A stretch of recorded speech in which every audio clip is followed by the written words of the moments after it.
Hello everyone, आप सबका स्वागत है आपके अपने रीस्टार्ट क्लासेस में।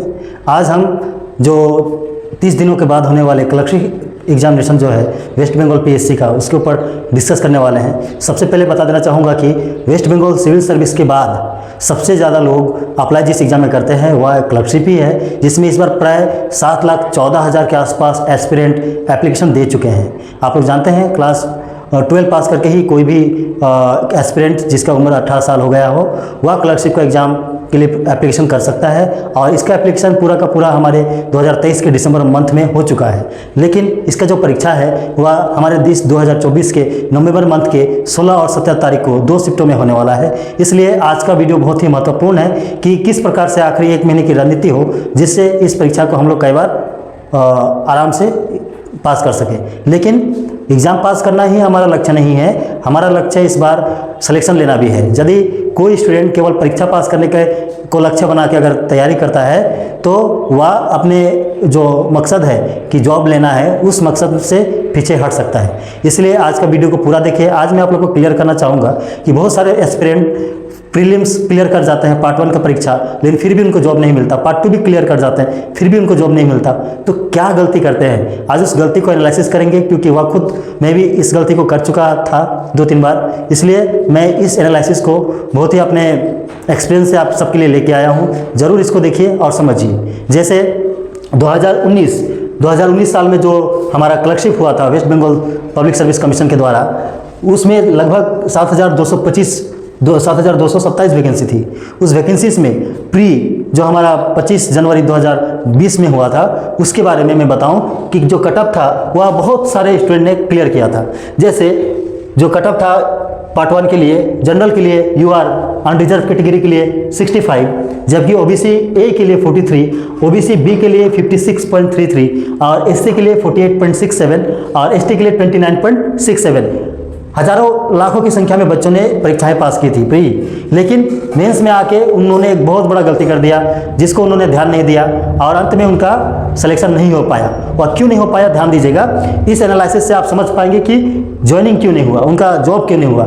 जॉब जब फाइनल कटअप तैयार हुआ तो जॉब इन नंबर पर मिला गया 137, 125, 130, 125 और 115। आप देख पाएंगे कि जो फाइनल एग्जाम हमारा पार्ट 2 का जो हुआ क्लर्कशिप में, उसमें बहुत सारे बच्चों ने एग्जाम दिया 100 नंबर का, जिसमें 50 नंबर आपके रीजनल लैंग्वेज जो हिंदी, इंग्लिश, उर्दू 5 भाषाएं होती है, बांग्ला भी होता है। इन 5 भाषाओं में आप दे सकते हैं, या और दूसरा जो लैंग्वेज है इंग्लिश, उसके ऊपर 50 नंबर, यानी कि 100 नंबर का पार्ट 2 हुआ था। इस 100 नंबर में अगर आप जनरल कैटेगरी से बिलोंग करते थे, अगर आपका सिलेक्शन नहीं हुआ तो आपको 65 नंबर यदि आपने क्लियर किया था, 65 नंबर आपका मिनिमम प्री में आया था, तो आपको मेंस में कितना लाना था 72 नंबर, तभी आप क्लियर कर पाते। लेकिन 100 में 72 नंबर लाना थोड़ा टफ है, मैं भी मानता हूँ बहुत ज़्यादा टफ है, क्योंकि आपका लैंग्वेज में और राइटिंग में बहुत अच्छा, ग्रामर में आपका पकड़ होना चाहिए, वो चीज़ नहीं हो पाता है। जबकि जो ओबीसी ए था उसको लगभग 82 नंबर चाहिए था मेंस में, 100 में से 82। जबकि आप लोग को बता दूँ ओबीसी बी को 74 नंबर और एससी जिस कैटेगरी से मैं बिलोंग करता हूं उसको मेंस में तकरीबन 76 नंबर की आवश्यकता थी। जबकि जो एसटी हमारे क्षेत्र के खासकर एसटी बच्चे हैं उनको 85 मार्क्स चाहिए था 100 में से, जो हमारा पार्ट 2 का परीक्षा होता है, जिसको लाना बहुत ज़्यादा टफ हमारे लिए था, जिसके कारण हमारा क्या हुआ, फाइनल सिलेक्शन नहीं हो पाया।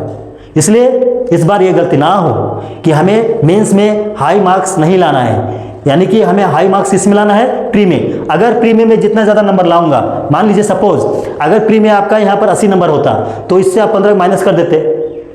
अगर आपका यहाँ पर 15 माइनस हो जाता तो 57 नंबर लाने से आपका सिलेक्शन हो जाता। जबकि अगर आप एसटी कैटेगरी से बिलोंग करते हैं, अगर आपका 29.67, यानी कि अगर आपका यहाँ पर 50 नंबर आया होता तो 50 नंबर आया होने से, अगर 20 नंबर इसमें कम होने से 65 नंबर लाने से आपका सिलेक्शन हो जाता। लेकिन आपको 85 नंबर थोड़ा टफ हो जाता है। जबकि एससी में हमारा 49 अप्रोक्स 49 है और 76 एक्स्ट्रा और लाना था 100 नंबर में। तो अगर मैं इसमें 60 नंबर या 70 नंबर लाऊंगा, अगर मान लीजिए 70 नंबर लेके आता, अगर मैं यहाँ से 20-22 नंबर ज़्यादा लाता तो 20-22 नंबर यहाँ कम हो जाता, मुझे 52 नंबर लाने से भी सिलेक्शन मिल जाता था। लेकिन मैंने क्या किया, प्री को ही हमने नेगलेक्ट कर दिया, प्री में ही हमारा नंबर कम आ गया और उसके बाद मेंस में बहुत जान लगाने के बावजूद भी 85 नंबर के आसपास हमारा नहीं आ सकता। बहुत टफ होता है, जिसके कारण हमारा फाइनल सिलेक्शन नहीं हो पाया। इस बार आप लोग के पास 30 दिनों का आखिरी मौका है, यह गलती आप लोग ना करें। यह आखिरी मौका है, इस मौका का इस्तेमाल कीजिए और आने वाले 30 दिन इतना अच्छा से पढ़ाई कीजिए कि प्री में ही आपका नंबर, अगर पिछले साल 40 या 50 मार्क्स आया था, अगर आप एसटी है और आपका 30-40 मार्क्स आया था, तो इस साल कम से कम आप टारगेट लीजिए कि 70 नंबर मिनिमम लाना है। आप लोग जानते हैं 100 क्वेश्चन रहेंगे, 100 मार्क्स रहेगा। निगेटिव मार्किंग 0.25 यानी कि 4 सवाल के गलत जवाब देने पर 1 नंबर आपका कट जाएगा। तो आपको बहुत ध्यान से इस बार 100 सवालों के सही जवाब देने हैं। सिलेबस वही है पुराने तरीके से। सिलेबस के बारे में मैं बताऊंगा। सिलेबस में ज़्यादा कुछ नहीं। आप लोगों का इंग्लिश है मात्र 30 नंबर का, जबकि आपका अर्थमेटिक है।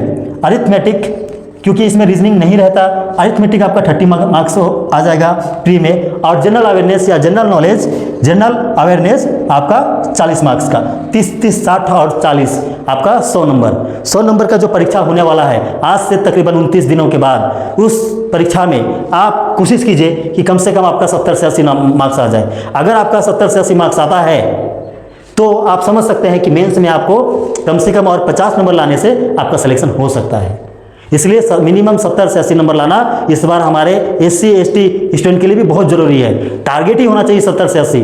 अगर ये संभव है तो ही हम फाइनल सिलेक्शन ले सकेंगे, अन्यथा फाइनल सिलेक्शन लेना बहुत मुश्किल हो जाएगा। और इस बार के नोटिफिकेशन में एक चीज़ गुप्त रखा गया था PSC की तरफ से, वह है वैकेंसी। इस बार अलग अलग सोर्सेज से, अब वो सोर्स क्या है कोई बता नहीं सकता, लेकिन अलग अलग सोर्सेज से अलग अलग तरीके की बातें आ रही है। लेकिन एक चीज़ है कि आप अनुमानित एक टारगेट ले सकते हैं कि पिछले बार वैकेंसी 7227 यानी कि 7,500 के आसपास थी, तो इस बार आप मान सकते हैं कि 5 से 6,000 के बीच वैकेंसी हो सकती है। और 5 से 6,000 वैकेंसी होना भी बहुत बड़ा बात है, वो भी बंगाल PSC के लिए। इसलिए इस मौका को आप अपने हाथों से जाने ना दें। बाकी बच्चा 29 दिन बहुत ज़्यादा मेहनत करे, जो सीरियस स्टूडेंट है वो, लेकिन इंग्लिश, अर्थमेटिक और जनरल अवेयरनेस पर इतना मेहनत करे कि 60 से 70 नंबर कम से कम, अगर आप ST कैटेगरी है तो आपको मिल जाए। अगर आप SC कैटेगरी है तो आपको कम से कम 70 से 80 नंबर लाना होगा। अगर आप OBC A B या फिर जनरल है तो आपको ट्राई करना है कि 90 प्लस आपका मार्क्स आए, ताकि मेंस में अगर आपका कम नंबर भी आ जाता है तो भी आपका फाइनल सिलेक्शन यू में हो जाएगा। तो आज का वीडियो इसी के ऊपर था। और साथ में आप लोग को एक अनाउंसमेंट मैं करना चाहता हूँ कि हमारे पास आने वाले 8 दिन हम प्रीवियस ईयर जो 2019 के जो प्रश्न पत्र थे उससे 25 क्वेश्चन प्रत्येक दिन इस चैनल पे हम आप लोग के लिए लेके आएंगे। 8 दिनों में 2 शिफ्ट के 200 सवाल हम लोग सॉल्व करेंगे। उसके बाद टॉपिक वाइज मैं आप लोगों को अर्थमेटिक का, क्योंकि हमारे इस चैनल में सबसे ज़्यादा मैथ ही कराया जाता है, इसलिए अर्थमेटिक का जो टॉपिक वाइज मैं आप लोग को कुछ शॉर्टकट भी सिखाने वाला हूँ। इसलिए हमारे साथ जुड़े रहे रजिस्टर्ड क्लासेस के साथ अपने PSC क्लर्कशिप की जर्नी को इस बार कंप्लीट करने के लिए, और प्री में ही इतना ज़्यादा नंबर लाए ताकि मेंस में कम नंबर भी आए तो सिलेक्शन पा जाने के लिए जुड़े रहे। और ज़रूरतमंद स्टूडेंटों के बीच हमारे चैनल को जरूर सब्सक्राइब शेयर करें।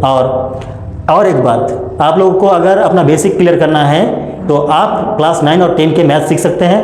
रजिस्टर्ड क्लासेस के प्लेलिस्ट में आप जाइए यूट्यूब के, वहाँ पर 9 और 10 के मैथमेटिक्स रेगुलर चल रहे हैं। अगर किसी को किसी प्रकार के डाउट है तो ज़रूर कमेंट करेंगे, मैं उसका जवाब दूंगा। साथ में आप लोगों को किसी भी तरह का हेल्प चाहिए तो हमारा ग्रुप भी तैयार हो चुका है फेसबुक में। आप उस ग्रुप में एक चैटिंग बॉक्स में आके आप अपना सवाल पूछ सकते हैं, हम उसका जरूर समाधान करेंगे। और हमारा जो क्लास है कल से कंटिन्यूअस रहेगा। आने वाले 8 दिन हम आपके 200 सवाल जो प्रीवियस ईयर के थे उसको कराने वाले हैं। उस प्रकार के क्वेश्चन आएंगे, आप उसकी तैयारी कीजिए, ठीक है। और बेस्ट ऑफ लक। 30 दिनों के बाद जो आपकी एग्जामिनेशन 16 और 17 नवंबर को होने वाले हैं, उसके लिए आप एकदम तैयार रहिए। इलेक्शन भी अनाउंस हो चुके हैं, लेकिन आप इलेक्शन को मत सोचिए, आप फोकस कीजिए आपकी परीक्षाओं पर और परीक्षा अच्छा से दीजिए और सिलेक्शन जरूर लीजिए। Best of luck.